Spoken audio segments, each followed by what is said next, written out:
हाय, आप देख रहे हैं वेब दुनिया। मैं हूं रूना आशीष और अभी मैं भारतीय समुद्र के अंदर हूं और इंडियन नेवी की तरफ से जो एक्सरसाइजेस की जा रही हैं उसमें और डे इन सी यहाँ पर मैं भी आई हूं।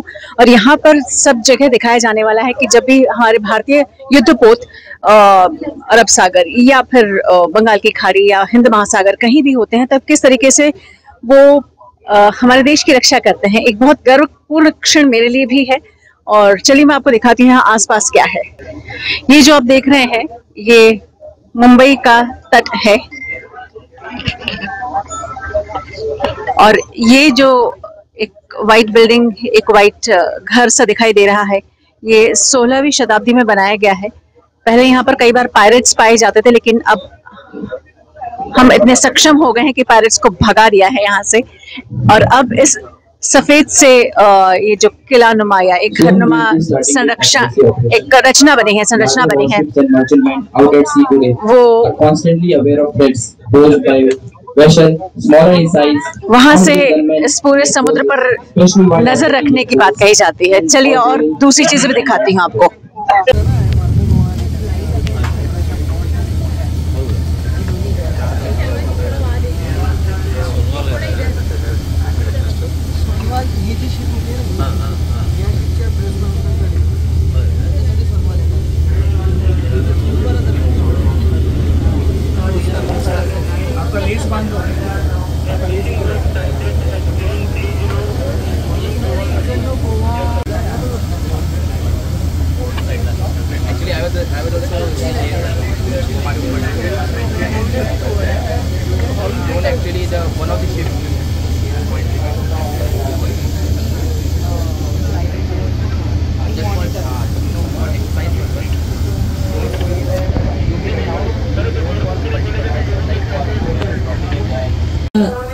एंगेजमेंट झोन मध्ये यायला लागलं। एंगेजमेंट झोन म्हणजे तिथं आम्ही त्यांना न्यूट्रलाइज करणार।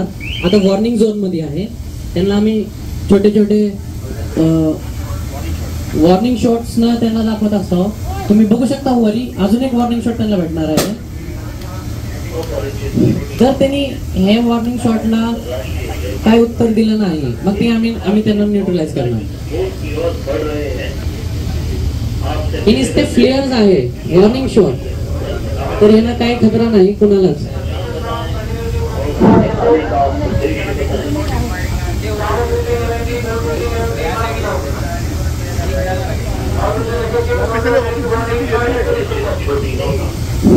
The ship has spotted fast attack aircraft closing from the starboard side. The ship has gone up to ATC-1, which indicates the ship is under attack from fast craft aircraft. The FPCO has ordered the sentry to commence warning from long-range acoustic device, which has the facility of sounding the alarm buzzer, as well as warning in various languages to warn the craft to clear away from the ship. The craft is not adhering to the warning, so the ship has now fired a flares in the direction to warn the craft. The craft continues to close, and now warning shot has been ordered, being fired across the bows of the craft.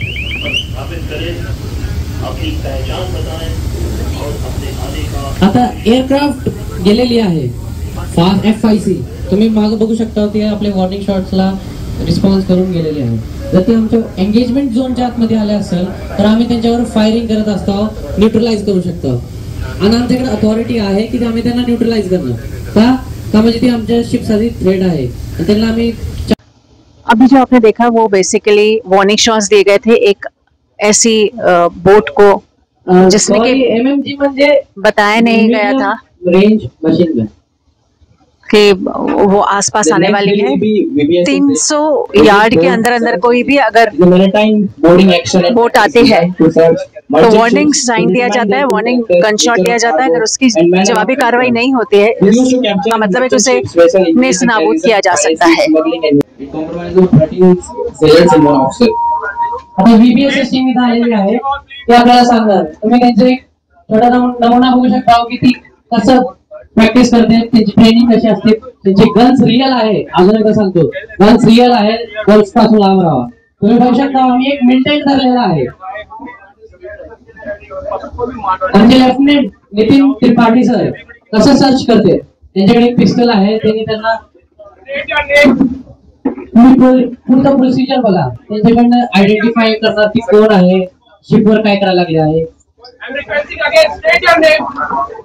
तुमचं नाव विचारत आहे आता.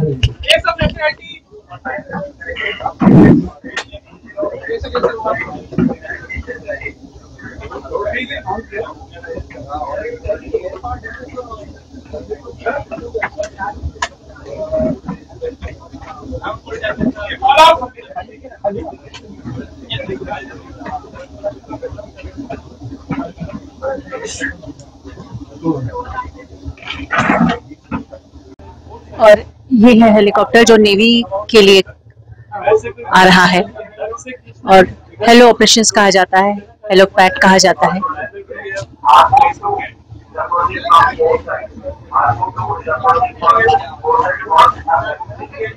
आज मुंबई में जिस समय हम लोग यहाँ पर महासागर में हैं, यहाँ पर विजिबिलिटी कंपैरेटिवली कम है. Of search and rescue will be carried out by seeking hello on your right side, followed by hello and left by another seeking on your left.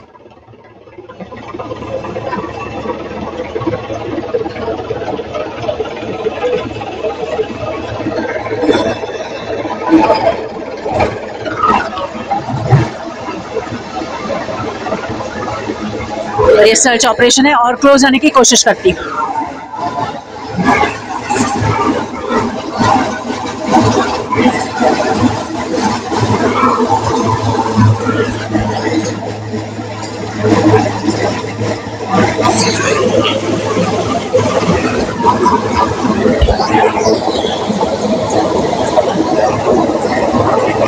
इसके पंखों की स्पीड इतनी ज्यादा है कि नीचे एक भंवर जैसा बनता जा रहा है. और देखिए कैसे एक सैनिक को ऊपर उठा लिया है. सर्च ऑपरेशन को दिखाने की कोशिश की जा रही है मीडिया वालों के लिए.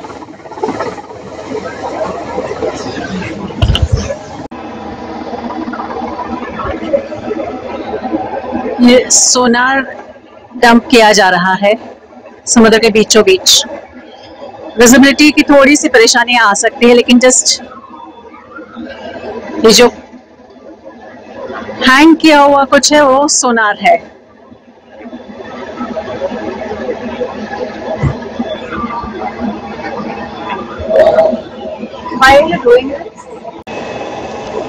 यहाँ दर्शकों को बताना चाहती हूँ कि ये जो सोनार ऑपरेशन किया जाता है वो इस तरीके से किया जाता है कि साउंड वेव्स के जरिए ये जो एक ऑब्जेक्ट जैसे पानी के अंदर भेजा जाता है और साउंड वेव्स ये क्रिएट करता है.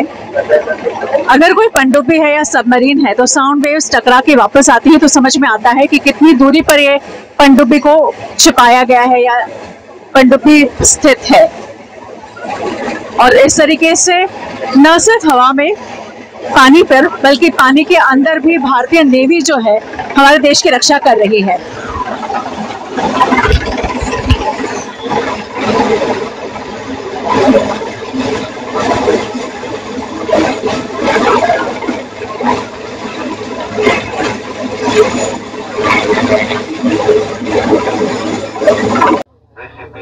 इंडियन नेवी की तरफ से जो अब अगला ऑपरेशन होगा वो पनडुब्बी को लेकर होगा.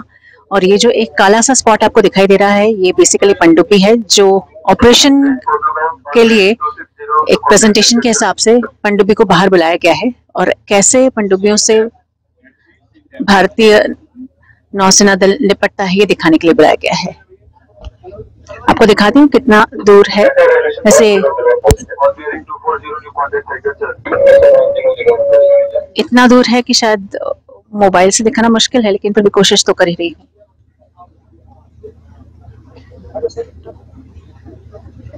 इसे कलवरी कहा जाता है.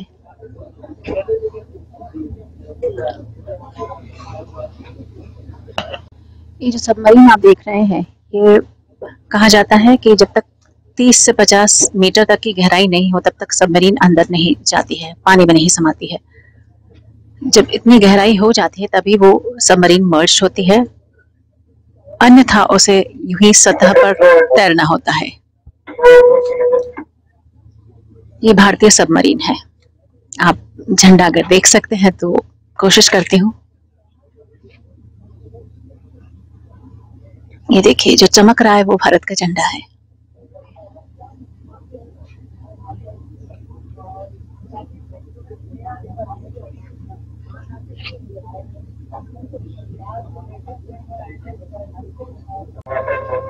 ये देखिए वहां पर कुछ एक लोग खड़े भी हैं, चूंकि मैं खुद भी एक बोट में हूँ, एक पोत में हूँ, इसलिए मैं खुद भी एक सतह पर सीधे खड़ी नहीं हो पा रही। हवा के साथ मैं भी, लहरों के साथ मैं भी हिल रही हूँ। कोशिश पूरी है कि आपको सबमरीन के दर्शन करवाऊं।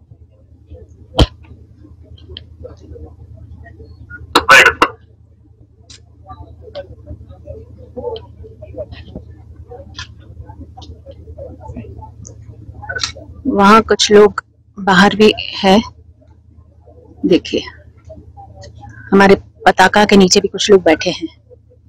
वहीं सतह पर भी एक दो लोग बैठे हुए देखे जा सकते हैं।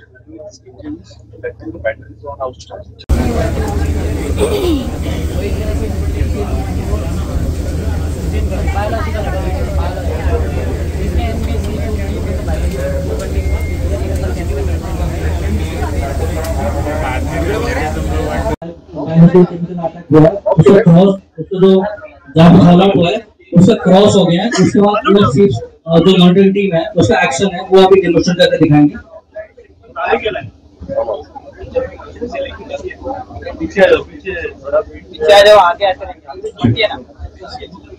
अभी जैसे आप देख रहे हैं ये मेरा मॉनिटरिंग टीम का जो सेलर है या पर्सनल, तो he will go around the upper deck. जो अपर डेक है शिप का, वहाँ पे फुली ये अपने इस रेडिएशन सर्वे मीटर से स्कैन करेगा।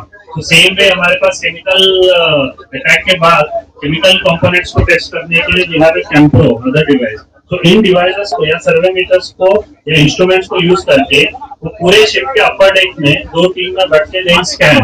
एंड फॉर एग्जांपल जो करते ये व्हाइट कलर का जो स्टिकर डाला हुआ है स्पॉट जहाँ पे हमको एक पॉसिबल न्यूक्लियर कंटामिनेंट मिला है, इसके कारण the instrument is giving some reflection की यहाँ पे रेडिएशन लेवल का एक न्यूक्लियर कंपाउंड। तो ये the monitoring party का seller will point that mark that area and he will come inside the ship. So assume करिए now this has happened outside the ship and this guy has come inside the ship. So जब ये upper deck से घूम के आ रहा है तो upper deck में ऑलरेडी न्यूक्लियर केमिकल और बायोलॉजिकल के बहुत सारे कंपोनेंट्स रहते हैं, ठीक है। तो उससे इस बंदे को प्रोटेक्ट करने के लिए क्लींजिंग स्टेशन ड्रिल बोल के हम कहते हैं, जिसमें हमारे शिप के अंदर आने के पहले दो बाउंड्रीज रहते हैं, एक आउटर बाउंड्री एक inner boundary which we call as citadel. इसके थ्रू जैसे कोई न्यूक्लियर पॉइंट ढूंढ लिया गया, जैसे कि वो सफेद सा एक स्पॉट है, उसके बाद अब इसे हटाने के लिए और उसे ट्रीट करने के लिए एक अलग टीम आती है।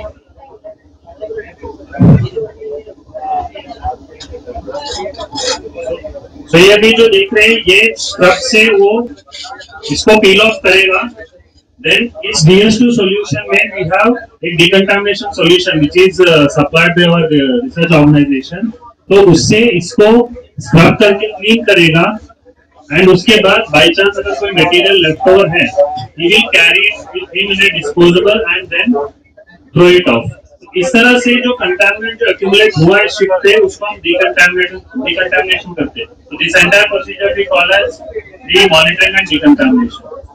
Now we will proceed for the next exercise for the day. अब हम एक डेमो अभी जो सामने देख रहे हैं 08417 knots CPA1 cable on port day absent dominant. ये जो आप देख रहे हैं ये INS विपुल है, जो कि सरफेस टू सरफेस कैसे हमला किया जा सकता है उसका एक नमूना पेश कर रहे हैं।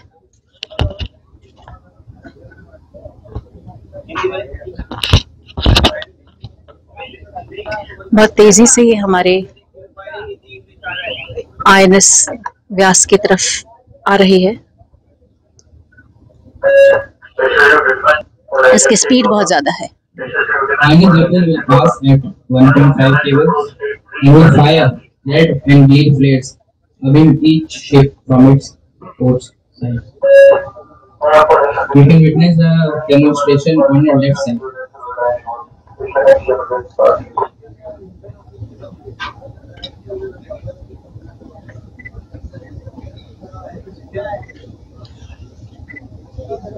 Unidentified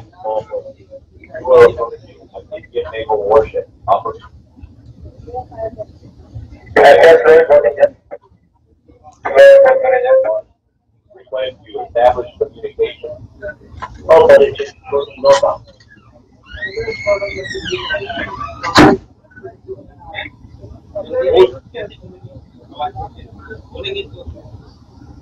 अच्छा, that's very important. That's very important.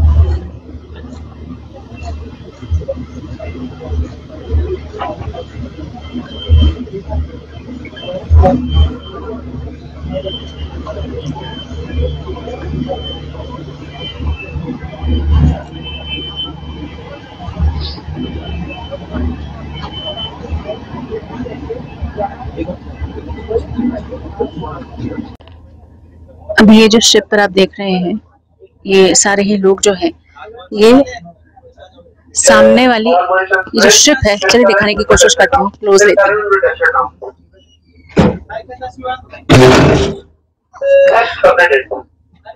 इस शिप से सामान शिफ्ट करने के लिए, रिप्लेनिशमेंट के लिए इकट्ठा हुए हैं।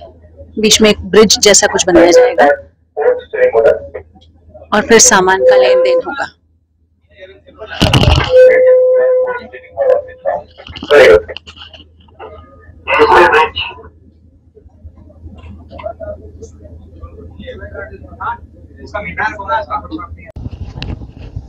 और अब ये जो दो शिप्स हैं, दो पोत हैं, उनके बीच में एक ब्रिज जैसा कुछ बनाया जाने वाला है और फिर माल मत्ता हो या मेडिसिन्स हो या कोई भी चीज हो, उसे एक शिप से दूसरे शिप में भेजा जाएगा।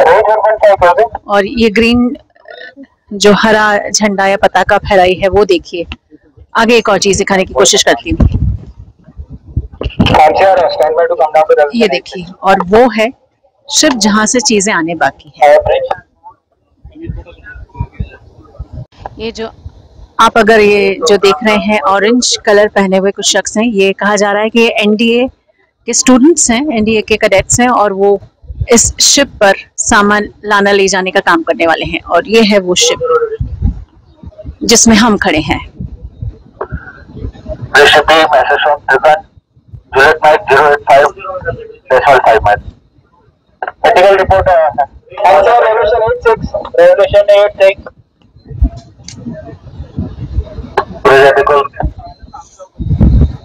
कैसे एक शिप से दूसरे शिप पे सामान ले जाया जाता है, इसकी एक मिसाल दिखाई जा रही है।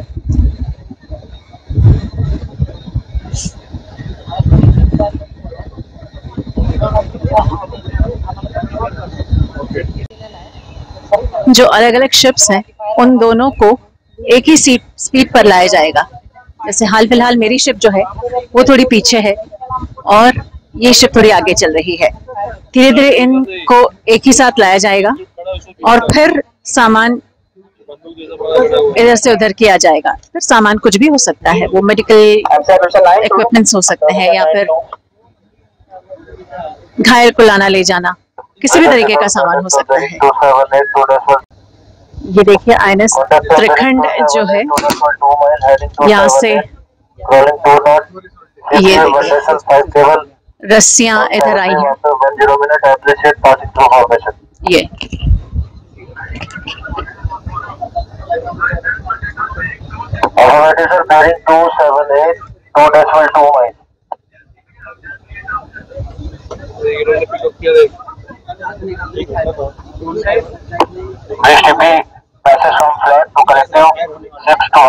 मुझे आशा है कि आप लोग ये रस्सियां देख पा रहे होंगे।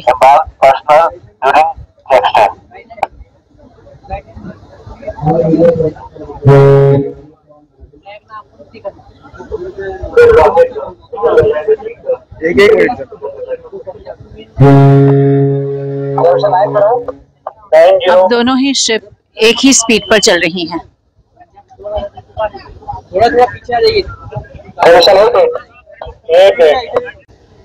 ये देखिए, ये रस्सी को अब तान दिया गया है जो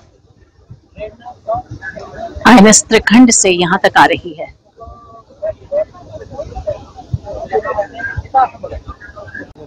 ये जो रस्सियां हैं और उसमें जो पताकाएं लगी हुई हैं, ये दो अलग अलग पोतों के बीच में है और इससे दो पोतों के बीच में दूरी कैसे समझी जाए, ये उसके लिए रखा जाता है। यानी मिनिमम इतनी दूरी रखनी है दो पोत के बीच में, इसके लिए पताकाएं लगाई गई हैं।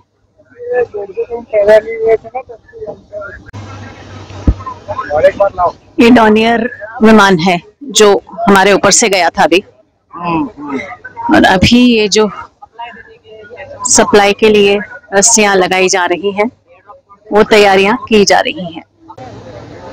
ये फिर से डॉनियर विमान ऊपर से उड़ रहा है। इसका काम होता है रसद लेके आना या जरूरत आने पर लोगों को जगह से सेफ जगह पर पहुंचाना, अगर वो घायल होते हैं तो। वेट लगाया। ये देखिए, यहाँ से सामान भेजा जा रहा है, वजनी सामान है, एक नौका से दूसरी नौका तक जाएगा। आईएनएस व्यास से दूसरे पोत की तरफ जाता हुआ ये सामान। ये जो रस्सी इतनी मोटी होती है कि इसमें एक बार में मैक्सिमम 135 किलोग्राम की चीज उठाकर एक जगह से दूसरी जगह भेजी जा सकती है। इसलिए सामान हो या व्यक्ति हो, इसी के थ्रू भेजे जाते हैं। रस्सी की मोटाई आप समझ सकते हैं कितनी ज्यादा मोटी है। ये देखिए, सामान उस तरफ पहुंच गया है और अब उस सामान को नीचे उतारा जा रहा है। ये सांकेतिक है, आप समझ सकते हैं कि दो नौकाओं की स्पीड एक जैसी रखी गई है। रसद की जरूरत हो या किसी व्यक्ति को कैजुअलिटीज हो जाती हैं, उसे एक जगह से दूसरी जगह पर पानी में कैसे स्थानांतरित किया जाता है, ये वो है। ये डॉनियर विमान एक बार फिर से, इनफैक्ट मैं काफी समय से ये देख रही हूँ कि यहाँ पर विमान के चक्कर लगातार लगाए जा रहे हैं। अब ये देख, अभी आपको दिखाना चाहती हूँ कैसे एक व्यक्ति को आईएनएस त्रिखंड से हमारी युद्धपोत यानी कि आईएनएस व्यास पर लाया जा रहा है। और क्लोज से दिखाने की कोशिश करती हूँ।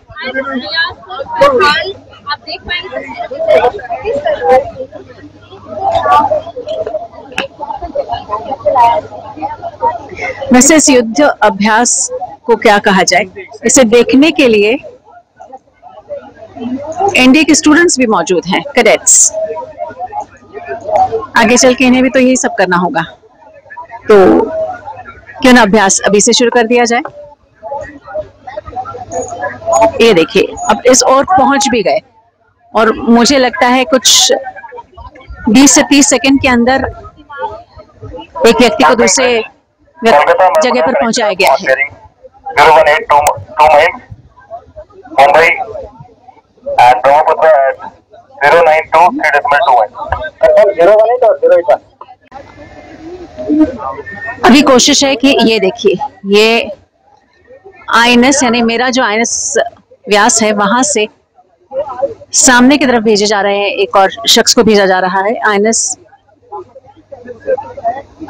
त्रिखंड की तरफ।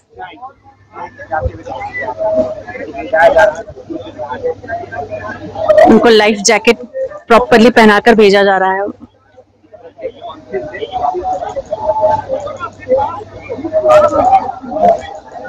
और बहुत ही रिदमिक तरीके से लेके जाते हैं ये लोग। ये देखिए, ये ट्रांसफर, व्यक्ति का ट्रांसफर हो गया है एक युद्धपोत से दूसरे युद्धपोत की तरफ। और विकट परिस्थितियों में इस तरीके से ही सामान्य रहकर सिचुएशन को, परिस्थितियों से जीता जा सकता है।